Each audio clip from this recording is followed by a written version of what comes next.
கனவது போலே கசிந்திடும் இன்பம் கனவது போல. அனைவருக்கும் இனிய காலை வணக்கங்கள். இனிய காலை பொழுதை கொடுத்த இறைவனுக்கு நன்றி சொல்லி திருமந்திரம் படிப்பதில் பெருமிதம் அடைவோம். சென்ற 4 பாடல்களாக வைரவத்தினுடைய வடிவங்களையும் அழகனையும் விவரித்த திருமல நாயனார் இங்கே தேவி அவள் பூஷிக்க தகுந்தவள் அப்படின்னு விளக்குகின்றார்.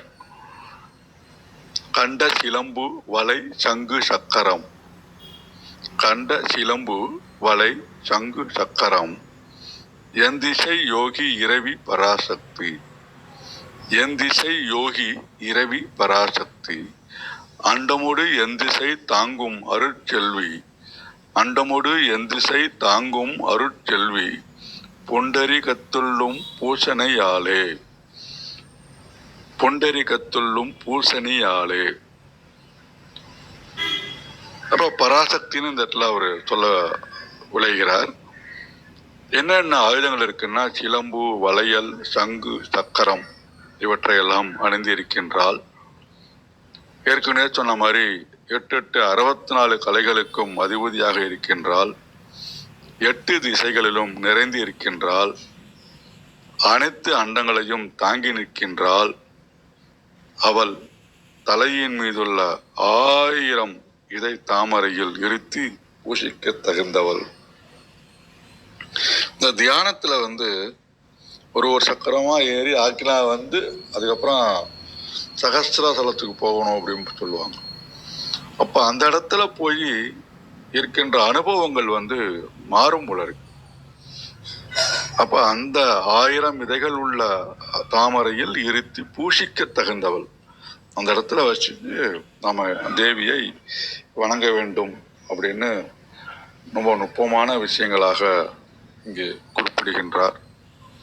இந்த பாடல் உண்மையிலே ரொம்ப ஒரு பாருங்க, அண்டமோடு எந்திசை தாங்கும் அருட்செல்வி அப்படின்றார். அப்ப அண்டமெல்லாம் காக்கக்கூடிய, எல்லா திசைகளிலும் இருக்கக்கூடிய, அருளை கொடுக்கக்கூடிய அவளை நாம் தலையின் மேலே இருக்கக்கூடிய 1000 இதை தாமரையில் வைத்து பூச்சிக்க தகுந்தவள் அப்படின்னு ரெக்கமெண்டேஷன் கொடுக்குற மாதிரியும் இருக்குது. மிக்க நன்றி. வாருங்கள் ஐயா. ரத்னகுமார் ஐயா, வணக்கம். நன்றி. திருச்சிற்றம்பலம். திருமூலர் திருவடிகள் போற்றி போற்றி. திருமூலரின் திருமந்திரத்தில் 4ஆம் தந்திரத்தில் 6வது அத்தியாயம் வைரவி மந்திரம் பாடல் 1085 பார்க்க இருக்கின்றோம். பாடல் ஒலிக்கின்றது. கண்ட சிலம்பு வளை சங்கு சக்கரம், எண்டிசை யோகி நிறைவி பராசக்தி, அண்டமோடு எண்டிசை தாங்கும் அருட்செல்வி, புண்டரிகத்தினுள் பூசனையாளி. கண்ட சிலம்பு வளை சங்கு சக்கரம், எண்டிசை யோகி இறைவி பராசக்தி, அண்டமோடு என் திசை தாங்கும் அருட்செல்வி, புண்டரிகத்தினுள் பூசனையாளி. இதன் விளக்கமாக, சாதகர்கள் தரிசித்த வைரவி தனது 4 கைகளிலும் சிலம்பு, வளையல், சங்கு, சக்கரம் ஆகியவற்றை ஏந்தி கொண்டு இருக்கின்றார். அவள் இருக்கும் 8 திசைகளிலும் யோகம் செய்த யோகியர்களுக்கு இரவியான பராசக்தியின் உருவமாக அண்ட சராசரங்களையும் அதில் இருக்கும் 8 திசைகளையும் தாங்கிக் கொண்டிருக்கும் அருள் வடிவாக அவர்களின் நெஞ்ச தாமரைக்குள் வீற்றிருந்து அவர்களின் பூஜையை ஏற்றுக்கொள்பவளாக இருக்கின்றார். இதன் உட்கருத்தாக வைரவி மந்திரத்தை சாதகம் செய்து 64 கலைகளுக்கான தேவியர்களை சாதகர்கள் தரிசித்தனர். அதன் பிறகு 8 திசைகளிலும் இருக்கும் 64 தேவியர்களுக்கும் இரவியான பராசக்தியை யோகம் செய்தால் அவள் அருள் வடிவாக யோகியர்களின் உள்ளத்திற்குள் வீற்றிருப்பாள். இவளே யோகியர்கள் செய்கின்ற பூஜையை ஏற்றுக்கொள்பவளாக இருக்கின்றார். யோகியர்கள் எப்படி பூஜை செய்ய வேண்டும் என்பதை அடுத்த பாடலில் அருளுகின்றார். ஐயா சரவணனையா, பாருங்கள் ஐயா.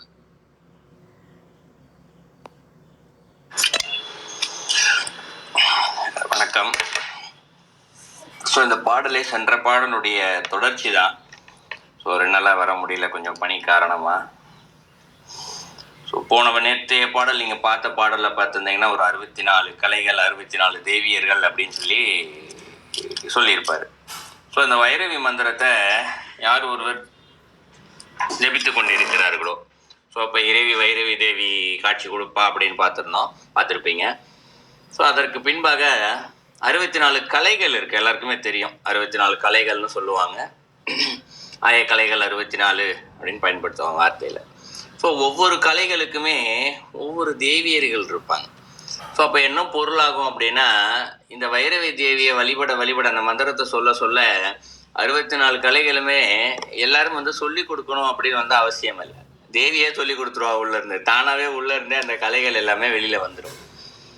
உதாரணத்துக்கு இப்போ ஞானிகள்லாம் நிறைய பேர் பார்த்துருவோம். திருஞான சம்பந்தர், அப்பர், இவங்கெல்லாம் பார்த்தீங்கன்னா ஞானம் அடைஞ்ச அந்த வினாடியிலேருந்து யாருக்கிட்டையும் எதையும் போய் கற்றுருக்க மாட்டாங்க.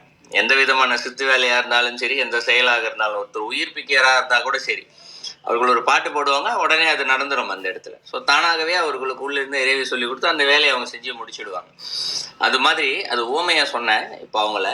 ஸோ அதுபோல் இங்கே இருக்கக்கூடிய அந்த யோகிக்கு தான் 64 கலைகளும் அவர்களுக்கு தெரிய ஆரம்பித்து விடும்.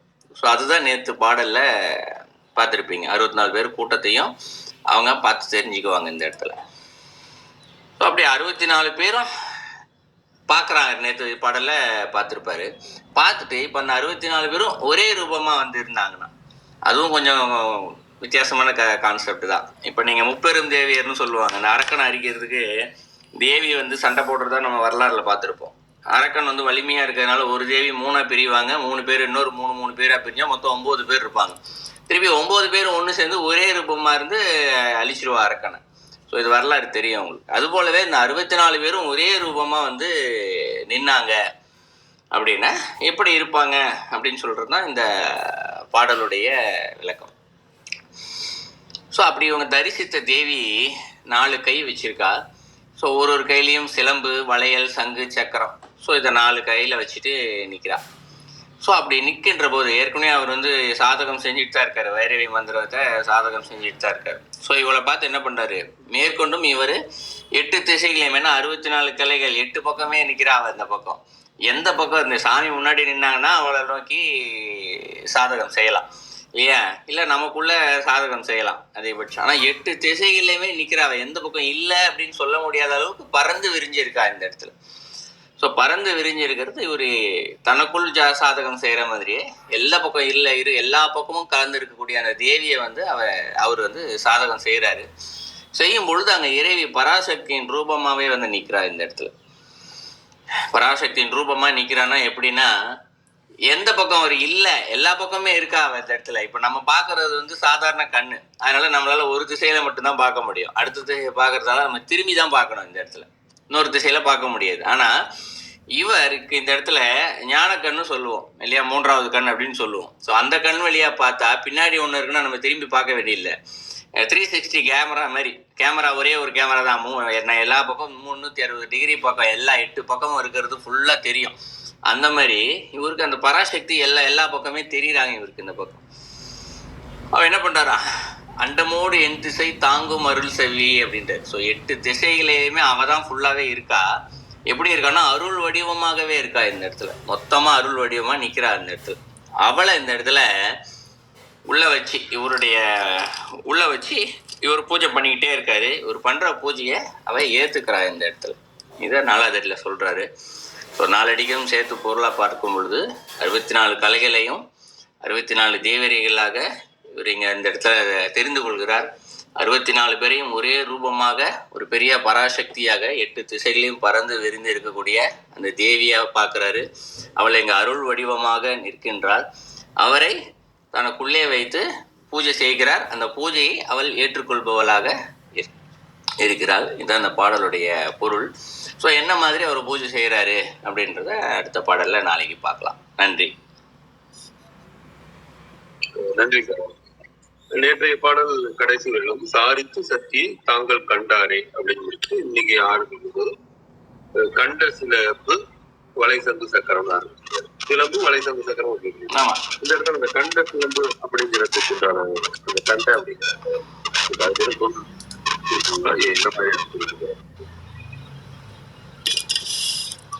இல்ல நீங்க என்ன சொல்றீங்கன்னு எனக்கு புரியல. இல்ல கண்ட சிலம்பு அப்படின்னு வருது இல்லைங்களா? ஆமா. சிலம்பு வலை தங்கு சக்கரம்ங்கிறது புரிஞ்சுக்க முடியுது. சரி. கண்ட சிலம்புங்கிறது நேற்றைய பாடலில் தொடர்ச்சியா வரதுக்காக வருதா இல்ல வேற? ஆமா ஆமா, நேற்று பாரு தாங்கள் கண்டாரே அப்படின்னு சொல்லி போட்டிருப்பாரு. சாரித்துன்னு போட்டிருப்பாரு. சாரித்துனா கூட்டம்னு பொருள். 64 தேவியரும் கூட்டமா நிக்கிறாங்க. சரிங்களா? சாரித்து கூட்டமா இருக்கக்கூடிய சக்தியை தாங்கள் கண்டாரே அப்படிங்கிறாரு. ஸோ உள்ளுக்குள்ள வந்து அவரு உள்ளுக்குள்ளன்னு சொல்றவரு வெளில மொத்தமா பாக்குறாரு. இந்த கண்டாரே அப்படிங்கிறாரு. தாங்கள் கண்டது இந்த இடத்துல. சரிங்களா? அப்படி கண்டது. இன்னொன்னு என்னன்னா, தான் கண்டேனே அப்படின்னா ஒருமையில சொல்லல, பன்மையில சொல்றாரு. தாங்கள் அப்படின்னு சொல்றாரு. அப்ப என்ன அர்த்தம்? பார்ப்பதற்கு அந்த 64 பேரும் வெளியிலயும் இருக்காங்க, உள்ளேயும் இருக்காங்க 64 பேரு. ஸோ இதை பார்க்கறதுக்கு அவர்களுடைய அருள் தான் இங்க இந்த இடத்துல தேவைப்படுது. ஸோ அவர்கள் தான் உள்ளே இருந்தே பார்க்க வைக்கிறார்கள் இந்த இடத்துல. ஸோ 64 பேரும் இவருக்குள்ள இருந்து அந்த சக்தியை கொடுத்து 64 பேரை பார்க்குறது. அதனாலதான் தாங்கள் அப்படின்னு சொல்றாரு இந்த இடத்துல. சரிங்களா? ஸோ அதோட இந்த கண்டாரே அப்படின்னு சொல்லி முடிக்கிறார் இல்லையா, அதிலிருந்து கண்ட சிலம்புன்னு ஆரம்பிக்கிறார். அப்ப என்ன பொருள்? இவர் காணக்கூடிய அந்த ரூபத்தினுடைய ரூபத்தை பார்க்கறதுக்கும் அவர்களுடைய அருள் தான் உள்ள இருந்து தேவைப்படுது. அவர்கள் தான் பார்க்க வைக்கிறார்கள்.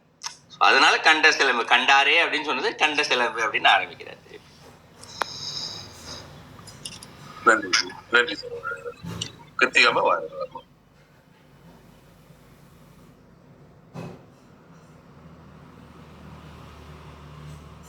கிருத்திகாமா வணக்கம். அனைவருக்கும் இனிய காலை வணக்கம். நம்ம சரவணனையா பொருள் சொல்றது கேட்டோம். எல்லாரும் ஒரு நீண்ட விளக்கம் பார்த்தாச்சு. நம்ம இந்த பாடலினுடைய ஒரு இது ரொம்ப டீப்பா போக வேண்டிய ஒரு பாடல். என்னன்னா,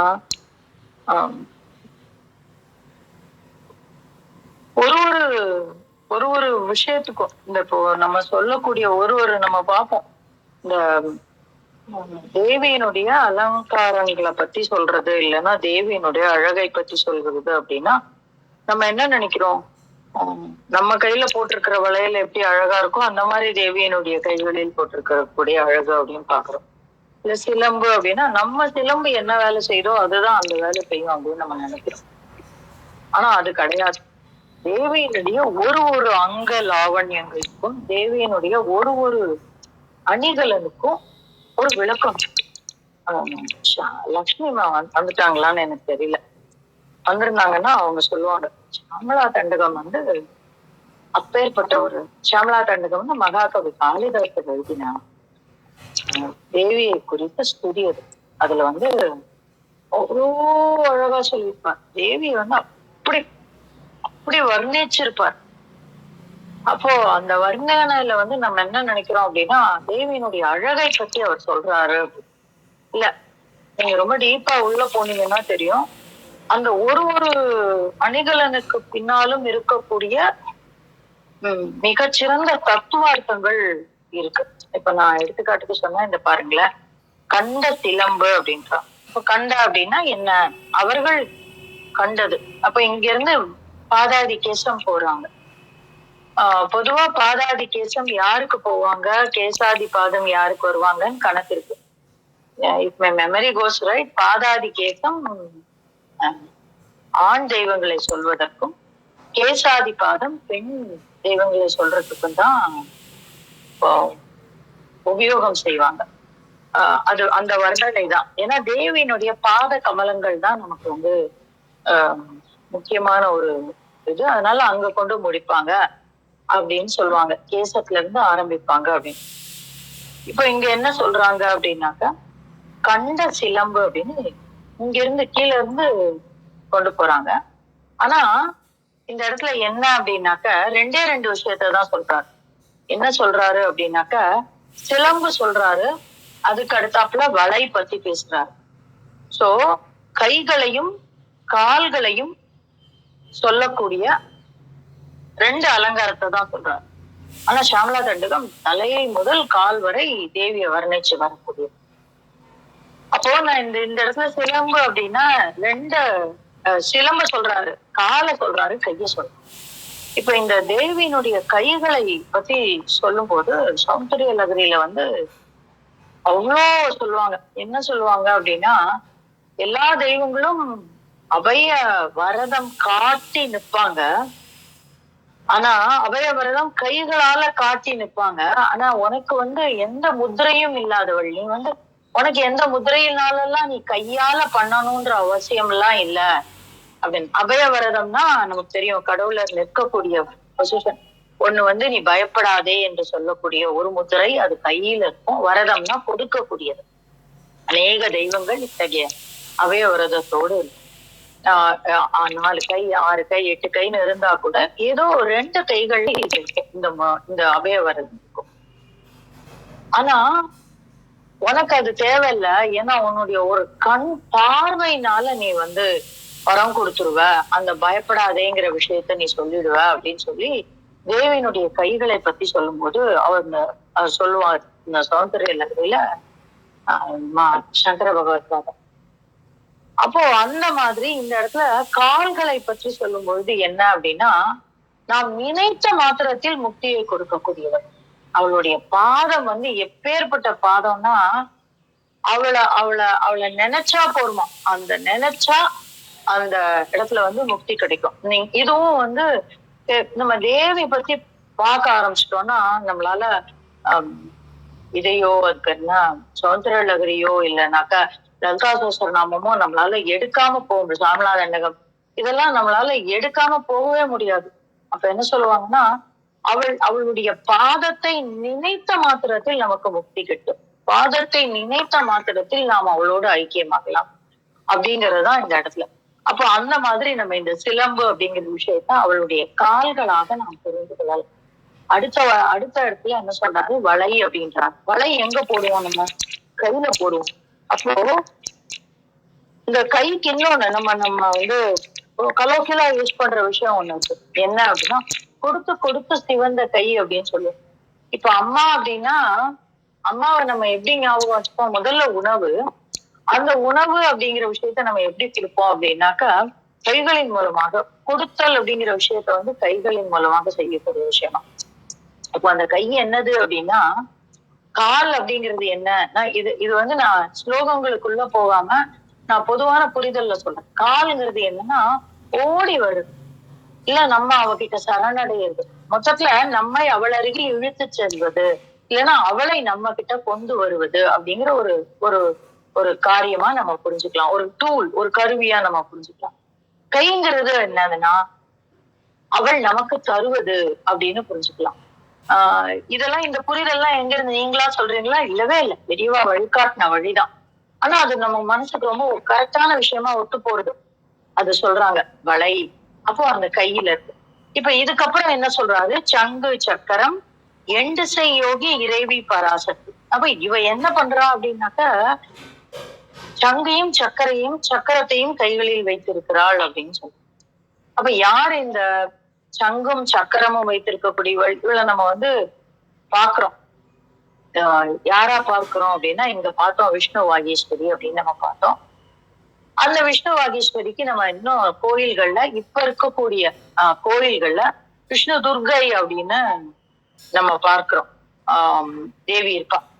இல்லைன்னா அவளை நாராயணி அப்படின்னு நம்ம பார்க்கிறோம். இந்த நாராயணி யாராக இருக்கிறாள் அப்படின்னா, விஷ்ணு அம்சமாக இருக்கிறாள் அப்படிங்கிற ஒரு விஷயத்த நம்ம புரிஞ்சுக்கலாம். அப்போ இந்த நாராயணி யாரு? இது நாராயணி வந்து நாராயணனின் தெய்வீக சக்தி அப்படின்றாங்க, அதாவது மனைவி அப்படின்றாங்க. அப்படி இல்லை, அவள் வந்து நாராயணனின் தெய்வீக சக்தி. அப்ப நாராயணனுடைய தொழில் என்ன அப்படின்னு பாத்தீங்கன்னா, விஷ்ணுவினுடைய தொழில் என்ன அப்படின்னா காத்தல். அப்ப அந்த காத்தலை செய்யக்கூடியவளாக இருக்கிறாள் அப்படிங்கிறத நம்ம புரிஞ்சுக்கலாம். இந்த நாராயணிக்கு அதுதான் பொருள். அவ யாரா இருக்கா அப்படின்னா, எண்டிசை யோகி இறைவி பராசக்தி அப்படிங்கிறா.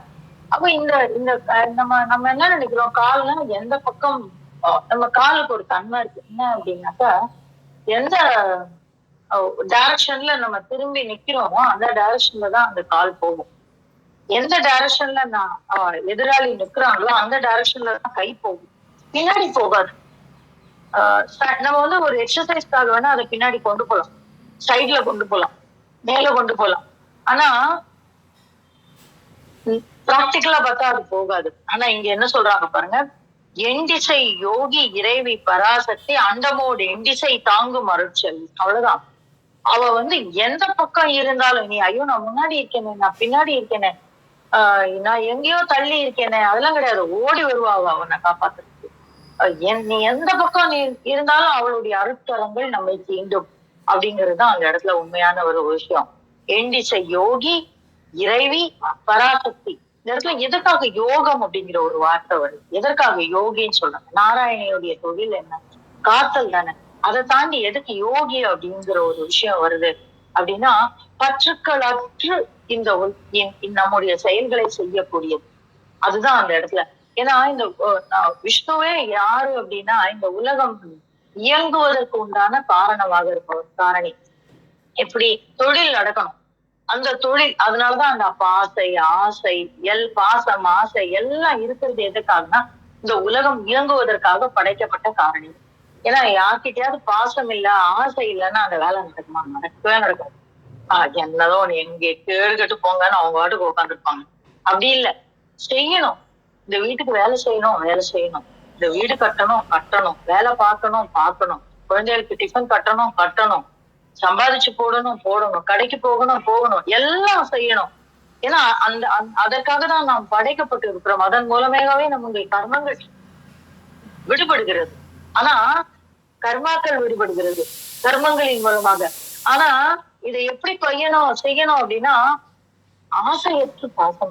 என்னாலதான் செய்ய முடியும், இல்ல நான் தான் செய்வேங்கிற ஆணவம் இல்லாமலோ, இல்ல ஐயோ நான் செய்யலன்னா யார் செய்வா, நான் பண்ணலன்னா இந்த வீடு நாசமா போடும், ஐயோ நான் இல்லைன்னா திண்டாடுவாங்க. ஒரு சிலர் சொல்லுவாங்க, ஐயோ நான் இல்லைன்னா என் வீட்டுல ஆணி அசையாது, என்னமோ இவங்கதான் எல்லாத்தையும் தாங்குற மாதிரி. இல்ல, நீ செய்யறது ஒரு கருவி, இந்த கருவி இல்லைன்னா இன்னொரு கருவி வரும், அவ்வளவுதான் விஷயம். இந்த பற்றற்ற தன்மை, குழந்தைகள் மேல் பாசம் இருக்கணும், ஆனா அது பற்றாக மாறி விடக்கூடாது. சோ அத்தகைய ஒரு யோக மனநிலையை தருபவள் யாரு அப்படின்னா நாராயணி. அந்த விஷயத்த சொல்றதுக்குதான் எங்க சொல்றாருன்னா, எண்டிசை யோகி. அவள் எல்லா இடமும் பரவி இருக்கிறாள். எந்த நேரத்துல அவளை கூப்பிட வந்தாலும் ஓடி வருவா. அவள் யோகியாக பற்றற்று இருக்கிறாள். நமக்கு அத்தகைய பற்றற்ற தன்மையை தருபவள் இறைவி அப்படின்னு சொல்லிட்டாரு, பராசக்தி அப்படின்ட்டாரு.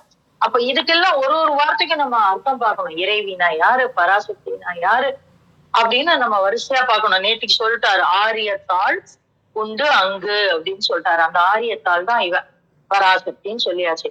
அண்டமோடு எண்டிசை தாங்கும் அருட்செல்வி. அப்போ நீ இந்த முழு அண்டத்தையும் என் திசையும் தாங்கக்கூடியது.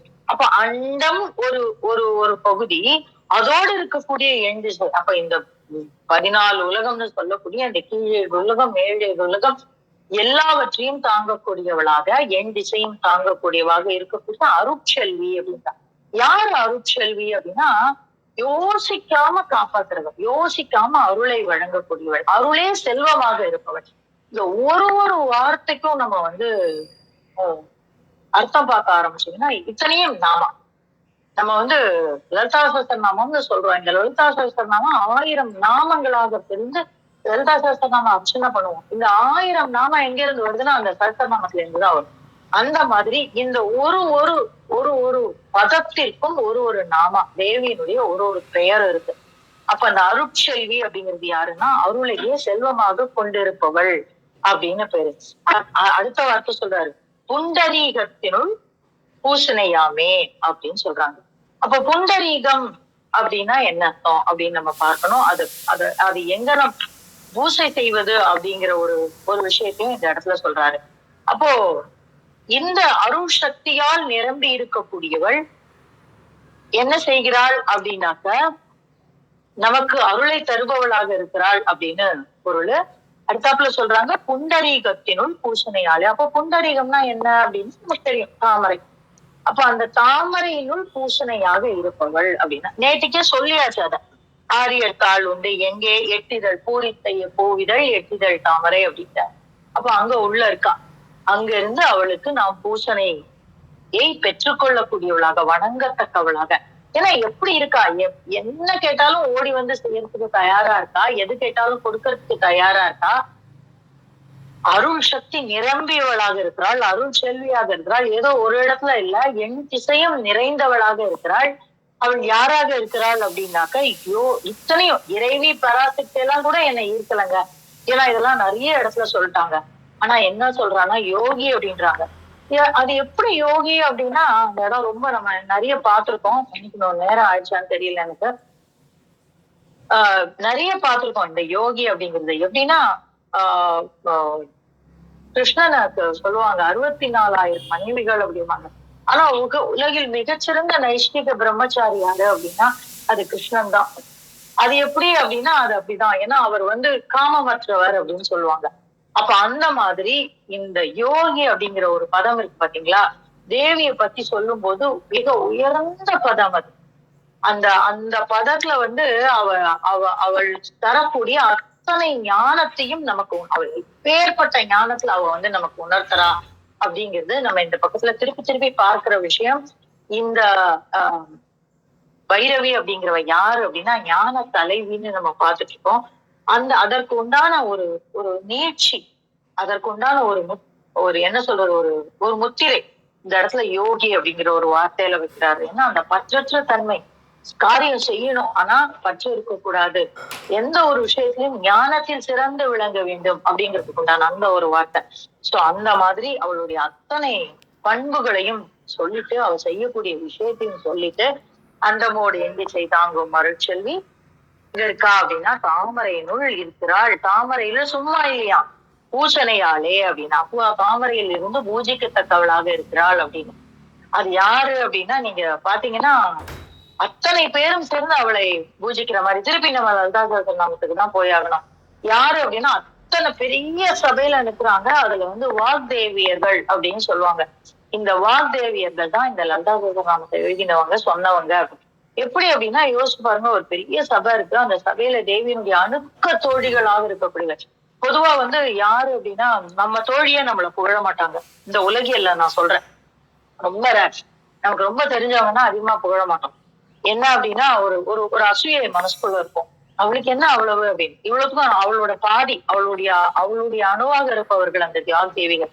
ஆனா அவங்க என்ன பண்றாங்க அப்படின்னா எழுந்திருந்து நின்று அனைவரும் அந்த சபையில வந்து எப்பேற்பட்ட சபைனா இந்திரன்ல இருந்து மால்ல இருந்து ருத்ரன்ல இருந்து அநேக ரிஷிகள் முனிகள் எல்லாரும் இருக்கா அந்த சபையில. அவங்க எழுந்திருந்து அவளுடைய ஒரு தேவியினுடைய ஒரு கண் அசைவுல எழுந்திருந்து அனைவரும் அந்த சகஸ்ரநாமத்தை சொன்னதாதான் கதை. அப்ப அது ஒரு புராணம் கதை இல்ல, அது ஒரு செய்தி. அப்ப அந்த மாதிரி என்ன பண்றாங்க அப்படின்னா அத்தனை பேரும் பூஜிக்க கூடியவர்களாக இருக்கிறார் அப்படின்னு சொல்லுவாங்க. இதுல யாரெல்லாம் பூஜிச்சாங்கிற விஷயம் எல்லாம் நம்ம போன முந்தின பாடல்ல பார்த்தோம். சோ அத்தகைய பூஜனைக்கு ஏற்றவளாக இருக்கிறாள் அப்படின்ற ஒரு செய்தியை வந்து சொல்றாங்க. அப்படி பூஜித்தவர்களை நாம் எங்கனம் பூஜித்தது யாரு? வாக்தேவியிலிருந்து பிரம்மா, விஷ்ணு, ருத்ரன், நந்தி, யமன், வசிஷ்டர், சுகர், இன்னும் யாரு, விஸ்வாமித்திரர், இவங்கெல்லாம் மிகப்பெரிய ராமர், கிருஷ்ணர், இவங்க அத்தனை அவதாரங்களும் இவங்க எல்லாரும் அப்பேற்பட்ட சக்தி உபாசகர்கள். அப்ப அவங்க பண்ணின விஷயத்த நம்ம எப்படி பண்ணணும் அப்படின்னு அடுத்த மந்திரத்துல சொல்லுவாரு. இப்ப எவ்வளவு பெரிய விஷயம் இல்ல அது. அத்தகைய ஒரு மந்திரம் இது. அந்த மந்திரத்தை உங்களோடு பகிர கிடைத்த இந்த காலை வேலையை முடிச்சு சொல்லி அந்த பகுதியில் நன்றி. ரொம்ப அருமையா சொல்லி இதுல நீங்க சொல்லும் போது அந்த பாதாதி கேசம் பாதாதின்னு ஒரு பாதாதி கேசம்ங்கிற வார்த்தை கேள்விப்பட்டிருக்கு. ஆனா நீங்க சொல்லும் போது அது கேசம் பாதாதிங்கிறது ஒண்ணு சக்திக்குரியது, ஒண்ணு ஆண் சிவன் அந்த கூறியது சொன்ன மாதிரி நான் புரிஞ்சுக்கிட்டேன். அதை பத்தி ஒரு 2 வார்த்தை சொல்றேன். பாதாதி கேசம் அதாவது ஒருத்தரை பாக்குறது அப்படின்னா நம்ம என்ன பண்ணுவோம், தலை முதல் கால் வரை, கால் முதல் தலை வரை இப்படிதான் புரிஞ்சுக்கணும். தலை முதல் கால் வரை வர்ணிக்கிறது ஒரு வர்ணனை. அது வந்து ஒரு தன்மை. கால்ல இருந்து மேல போறது அப்படிங்கிறது இன்னொரு வர்ணனை. அப்போ எனக்கு ஞாபகம் கரெக்டா இருந்ததுனாக்க தேவிய வந்து நம்ம வந்து தலை முதல் கால் வரை வர்ணிப்போம். ஆஹ் எம்பெருமான வந்து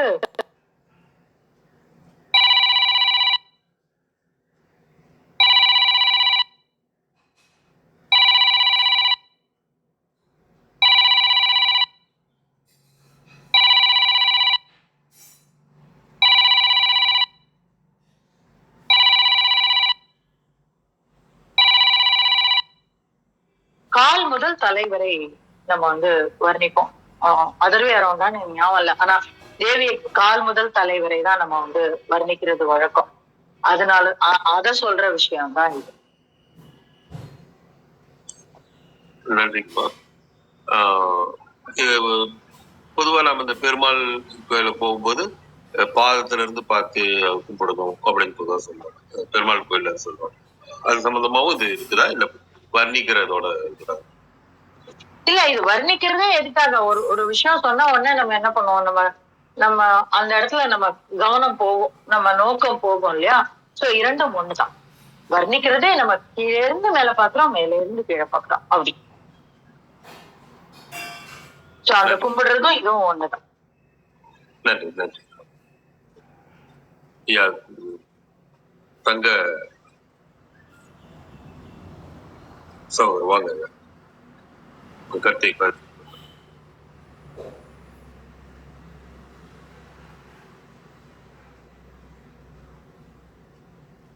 இருக்கீங்களா?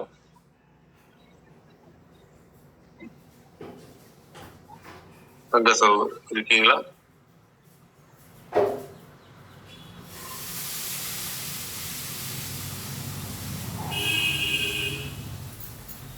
உங்க கருத்தை பகிர்ந்து கொள்ளலாம் அல்லது நிறைவு பகிர்ந்து கொள்ளலாம், நேரம் கருதி.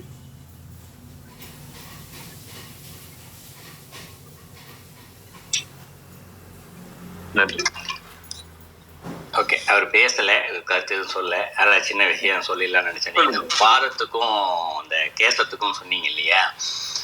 இது வந்து ஒரு சமஸ்கிருத வார்த்தை. இது ஆக்சுவலி பாதாதி கேசம் கேசாதி பாதம் அப்படின்னு சொல்லப்பட்டது சமஸ்கிருத வார்த்தை. இதில் வந்து ஆண் தெய்வங்களை பாதம் முதல்ல, இப்போ நீங்கள் கோயிலுக்கு போனீங்கன்னா அம்பாளை பார்த்தீங்கன்னா எடுத்தோடனே முதல்ல மேலே பார்க்கணும், முகத்தை பார்க்கணும். முகத்தை பார்த்து கொஞ்சம் கொஞ்சமாக அப்புறம் திருவடிக்கு பார்க்கணும். நீங்கள் தீபம் காமிக்கிறதே பார்த்தீங்கன்னா அம்பாளுடைய கோயிலில், புராண கோயில்களில் முறையாக செய்யக்கூடிய கோயில்களில் பார்த்தீங்கன்னா தீபம் காமிச்சாங்கன்னா முதல்ல முகத்துக்கு தான் காமிப்பாங்க. அதுக்கப்புறம் மேலேருந்து கொஞ்சம் கொஞ்சமாக கீழே கொண்டு வந்து பாதத்துக்கு காமிப்பாங்க. இதே நீங்கள் சிவனுக்கு உள்ளே போயிட்டோம் அப்படின்னா எடுத்தோடனே கீழே காமிப்பாங்க, முதல்ல மேலே காமிக்க மாட்டாங்க, திருவடியை காமிப்பாங்க. திருவடியை காமிச்சு கொஞ்சம் கொஞ்சமாக மேலே கொண்டு போய் காமிப்பாங்க. ஸோ நம்ம வணங்கும் போது ஆண் தெய்வங்கள் யாரை வணங்கினாலும் கீழே இருந்து மேலே பார்த்து வணங்கணும், அம்பாளை தான் மேலே இருந்து கீழே பார்த்து வணங்கணும் அப்படின்றது ஒரு மரபு. இது இப்படி இறைவனை இறைவியும் வணங்க வேண்டும் அப்படின்னு சொல்லப்பட்டது மரபு. இதுல ஒரு அம்பாளுடைய பாடல் ஒன்று இருக்கு, ஆதிசங்கரர் எழுதியது. சிவானந்த லகரியா சௌந்தரிய லகரியான்றது எனக்கு நினைவல்ல. அதுல ஒரு பாடல் ஒன்று இருக்கும். அந்த பாடலுடைய விளக்கம் என்னன்னா, அம்பாளுடைய பாதத்துக்கு மேல் பக்கம் சொல்லுவோம் இல்லையா, நம்ம நடக்கும்போது பாதம் தரையில இருக்கும், மேல் பக்கம் இருக்கு இல்லையா, அந்த இடம் வந்து ஆமையுடைய ஓடு எவ்வளவு வலிமையா இருக்கோ அந்த மாதிரி இருக்கும் அப்படின்னு சொல்லிட்டு ஒரு வர்ணனை பாடல் வரும். அது என்ன பொருள் அப்படின்னா, நமக்கு மன உறுதி வேணும்னா, இப்ப மன உறுதியெல்லாம் நமக்கு நிச்சயமா இல்லை, ரொம்ப குறைச்சல். வேணா சொல்றதுன்னா வார்த்தையில சொல்லிக்கலாம், நான் ரொம்ப மன உறுதியானவன்னு. ஆனா நிச்சயமா மன உறுதியெல்லாம் நமக்கு கிடையாது. இந்த இடத்துல மன உறுதியோடு இருக்கிறவங்களால தர்மத்தை சரியாக கடைபிடிக்கும், சத்தியத்தின் வழி போய் வாழ முடியும். இந்த இடத்துல நம்மளால கடினம். அந்த மன உறுதி வேணா அந்த நம்மளுடைய அந்த காலுக்கு மேல் பகுதி இருக்கு இல்லையா, அந்த இடம் எப்படி நம்ம உறுதி ஆக்கிக்கிறோமோ அப்போ நம்மளுடைய மனமும் உறுதியாயிரும், அம்பாளுடைய தரிசனத்தையே பெறலாம் அப்படின்னு சொல்லி அந்த பாடல்ல வர்ணனை வரும். ஸோ அதுக்கு நம்ம ஆசனங்கள்ல அட்டாங்க யோகம் பார்க்கும்போது பார்த்தோம், இந்த வஜ்ராசனம் அப்படின்னு சொல்லுவாங்க. இந்த ஆசனம் பண்ணும் பார்த்தீங்கன்னா காலை மடக்கி வச்சு உட்காரும் போது அந்த பகுதி தான் கீழே போடும். ஸோ தினந்தோறும் ஒரு அரை மணி நேரம் 1 மணி நேரம் அந்த ஆசனத்தை செஞ்சுக்கிட்டே இருந்தோம்னா அந்த பகுதி வந்து உறுதியாக ஆரம்பிக்கும். ஸோ உறுதியாக இந்த இடத்துல உடம்பு மனசு ரெண்டுமே சேர்ந்து உறுதியாகும். ஸோ அதனால இந்த நீங்கள் பாதாதி கேசம் கேசாதி பாதம் நம்ம விவரிச்சுட்டு போனோம்னா ரொம்ப நிறைய பேசலாம். அம்பாளுடைய நிறைய தொடர்பு உண்டு, ஆசனங்களுக்கும் அம்பாளுக்கும் நிறைய தொடர்பு உண்டு. இந்த பாடல்கள் ஒவ்வொரு பாடல்லையும் தேடி எடுத்தோம்னா அவ்வளோ தகவல் இருக்கு இந்த பாதத்துக்கு. அதை வச்சு பேசினா நாள் கணக்காக பேசிக்கிட்டே போகலாம். ஸோ சின்ன கருத்தை இங்கே பதிய வச்சேன். நன்றி. நன்றி சார், நன்றி சார், நன்றி கிருத்திகா. அது பாதாதி கேசம் அது வார்த்தை கேள்விப்பட்டிருக்கு. அதை பத்தி இப்போ அதை பத்தி ஒரு சில விளக்கம் ரொம்ப நன்றி. ஐயா தங்க சௌர இருக்கீங்களா?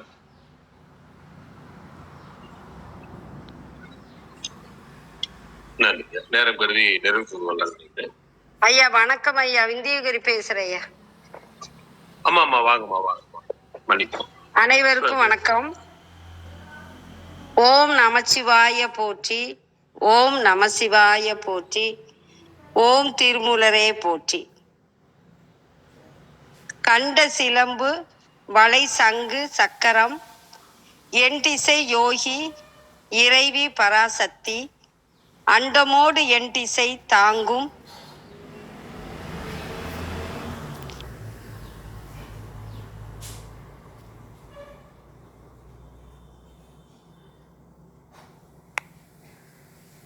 உங்க ஆடியோ கட் ஆயிருக்கு, உங்க குரல் வரல.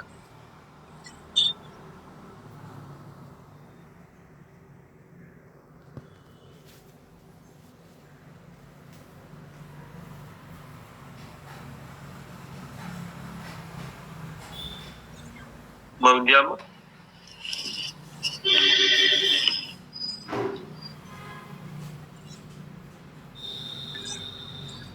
விந்தியாமா உங்க குரல் வரலம்மா, ஆடியோ வரல.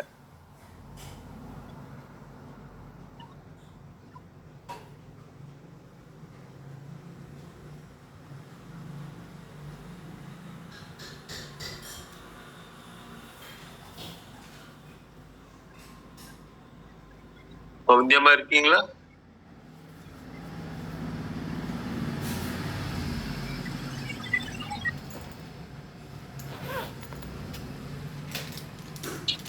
விந்தியாமா,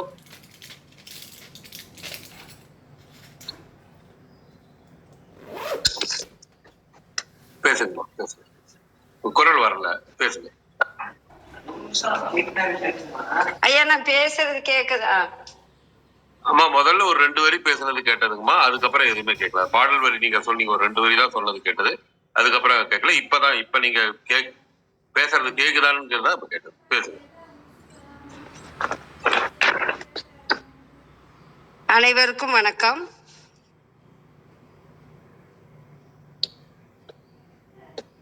கண்ட சிலம்பு கை வளையல்கள் சங்கு சக்கரம் அணிந்த அன்னை பராசக்தி 8 திசைகளிலும் நீக்கமர நிறைந்திருக்கிற தவயோக தத்துவம், அண்ட கோடிகள் அனைத்து திக்குகள் இவற்றையெல்லாம் தாங்கி நிற்கிற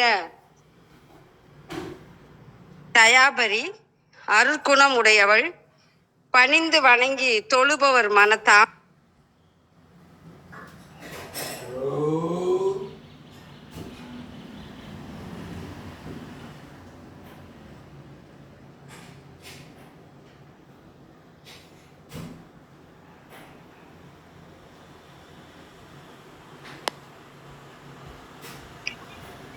மறுபடியும் உங்க ஆடியோ கட் ஆயிடுச்சுங்கம்மா.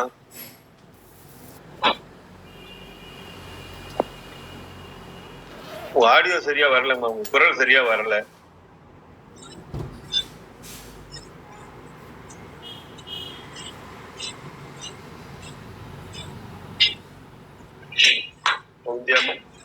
அபிராமி அந்தாதி. ஐயா கேக்குதுங்களா ஐயா? நடுவுல நீங்க பொருள் கேட்கலைங்க, இப்ப அபிராமி அந்தாதின்னு சொன்னதுதான் கேக்குது. கட்டாய் வருது. அழகுக்கு ஒருவரும் ஒவ்வாத வள்ளி அருமறைகள் பழகி சிவந்த பதாம்புயத்தாள் பனிமாமதியின் குளவி திருமுடி கோமள யாமலை கொம்பிருக்க இளவுற்று நின்ற நெஞ்சே இறங்கேன் உனக்கு என் குறையே. துன்பம் எய்தி துவண்டு நிற்கும் நெஞ்சமே என அழைத்து பேசுகிறார் அபிராமி பட்டர். தனது பேர் அழகிற்கு வேறு ஒருவரும் ஒப்பாகாத கொடி என்று போற்றுகிறார். அரிய வேதங்கள் பெரிதும் புகழ்ந்து பாடி பரவுவதால் சிவப்படைந்த திருவடி தாமரையை உடையவள். குளிர்ச்சி பொருந்திய பெருமையுடைய இளம் பிறை சந்திரனை தனது திருமுடியில் சூடிய மென்மையுடைய சியாமள தேவியாகிய கொம்பு என்று புகழ்கிறார்.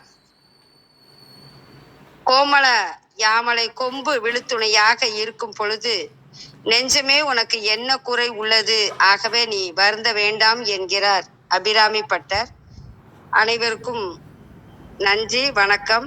சிவசிவ திருச்சிற்றம்பலம்.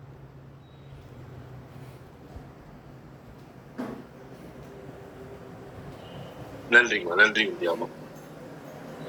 நடுவில் கொஞ்சம் தடைப்பட்டது, இருந்தாலும் உங்களுக்கு மிக்க நன்றி. நிறைவுக்கு வரலான்னு நினைக்கிறேன். திருமந்திரம் கேட்க, ஓத, பயில, அறிவில், உணர்வில் தூய்மையும், ஆன்ம உணர்வும், துணிவும், சஞ்சலம் சங்கடமற்ற வாழ்க்கையும், இவன் மீது உண்மையான உணர்வு கருதலும் யாம் பெற்ற இன்பம் பெருக இவ்வையகம் என்ற திருமலரின் கூற்றுக்கிணங்க வந்திருந்து கருத்துக்களை பகிர்ந்து கொண்ட சான்றோர்களுக்கும் மெய்யன்பர்களுக்கும் மிக்க நன்றி. தளம் நிறைவடைகிறது. மீண்டும் நாளை காலை 6:30 மணிக்கு கேள்வி நாள் நிகழ்வில் சந்திப்போம். 5, 4, 3, 2